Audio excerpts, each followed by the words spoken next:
பல்லடம் அருகே மூவர் கொலை செய்யப்பட்ட விவகாரத்தில் போலீசார் ஏற்கனவே பல்வேறு கோணங்களில் விசாரணையை முடுக்கிவிட்டிருக்கக்கூடிய சூழலில் தற்பொழுது விசாரணையானது சூடுபிடிக்க துவங்கி இருக்கிறது. அதற்கு காரணம் என்ன என்றால், செந்தில்குமாரனுடைய செல்போன் எங்கே என்கிற கேள்வி தற்பொழுது எழுந்திருக்கிறது. கொலை செய்யப்பட்ட ஐடி ஊழியர் செந்தில்குமாரனுடைய செல்போன் இருக்கும் இடத்தை போலீசார் தேடிக்கொண்டிருக்கக்கூடிய சூழலில் இந்த விசாரணையானது சூடுபிடித்திருக்கிறது.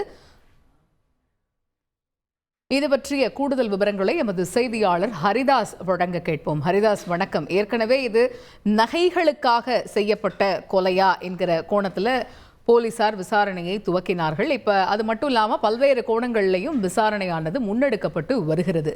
இந்த சூழலில் ஐடி ஊழியர் செந்தில்குமாருடைய செல்போன் எங்கே என்கிற கேள்வி தற்பொழுது எழுவதற்கான காரணம் என்ன? அவருடைய செல்போன் எங்கே என்கிற தகவல் கிடைக்கப்பட்டிருக்கிறதா? விசாரணை கூறும் செய்தி என்ன? பல்லடம் அருகே இன்று நடைபெற்றிருந்த இந்த படுகொலை சம்பவத்தில் ஒரே குடும்பத்தைச் சேர்ந்த 3 பேர் உயிரிழந்திருக்காங்க. அதில் தாய், தந்தை, மகன் செந்தில்குமாரனோட செல்போன் மற்றும் அவருடைய எண் எங்கே என்பதுதான் தற்போது கேள்விக்குறியாகவே இருக்கிறது. இது பற்றி காவல்துறையினர் தொடர்ந்து தீவிர விசாரணை மேற்கொண்டு வருகின்றனர். அவர் ஒரு செல்போனை பயன்படுத்தினாரா அல்லது 2 செல்போன்களை பயன்படுத்தி இருந்தாரா? அவர் அங்கிருந்து இங்கே வருவதற்கான காரணம் என்ன? இது ஏற்கனவே முன்கூட்டியே திட்டமிட்டதா? எப்படி சரியாக காலை இந்த சவர தொழிலாளி இங்கு பார்த்து இந்த தகவலை வெளியில் சொன்னார் என்பது குறித்தெல்லாம் தீவிர விசாரணை மேற்கொண்டு வருகின்றனர். இந்த சூழ்நிலையில் தான் தற்பொழுது அவருடைய செல்போன் எங்கே என்ற கேள்வி எழுந்துள்ளது.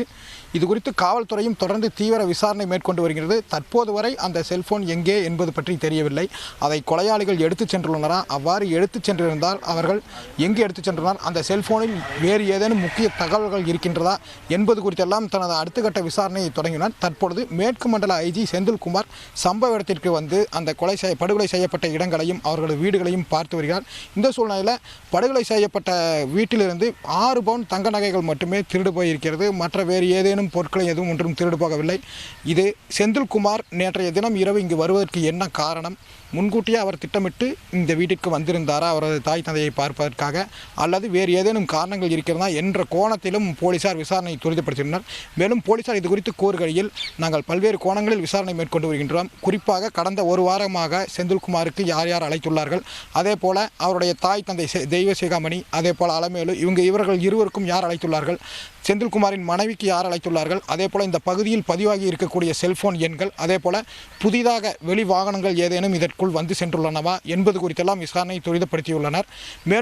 மேலும் போலீசார் தெரிவிக்கையில், இந்த வீட்டிற்கு சுற்று பகுதியில் 100 மீட்டர் சுற்றளவில் இன்னும் சில வீடுகள் உள்ளன. இங்கு படுகொலை செய்யப்பட்ட போது அவர்களுக்கு அந்த சத்தம் கேட்காதது ஏன்? வேறு ஏதேனும் திட்டமிட்டு செந்தில்குமார் வேறு ஏதேனும் வகைகள் யாருக்காவது பிரச்சனை கொடுத்துள்ளாரா? அவருக்கு ஏதேனும் முன்பகை இருக்கின்றனவா?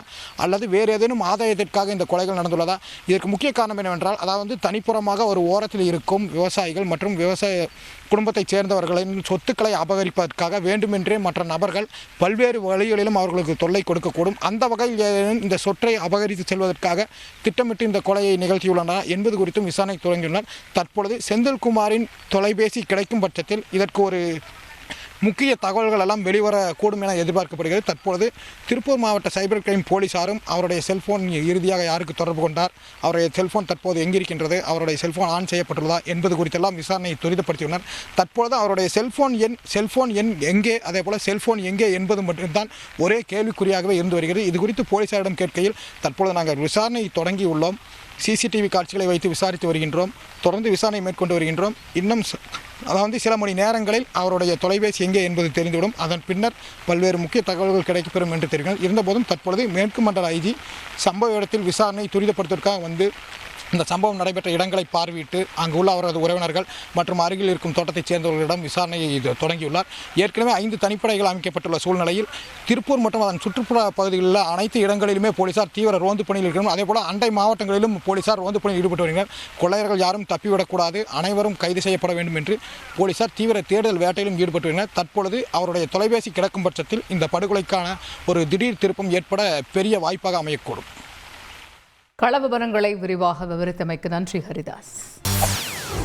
செய்திகளை உடனுக்குடன் தெரிந்து கொள்ள உடனே சப்ஸ்கிரைப் பண்ணுங்க.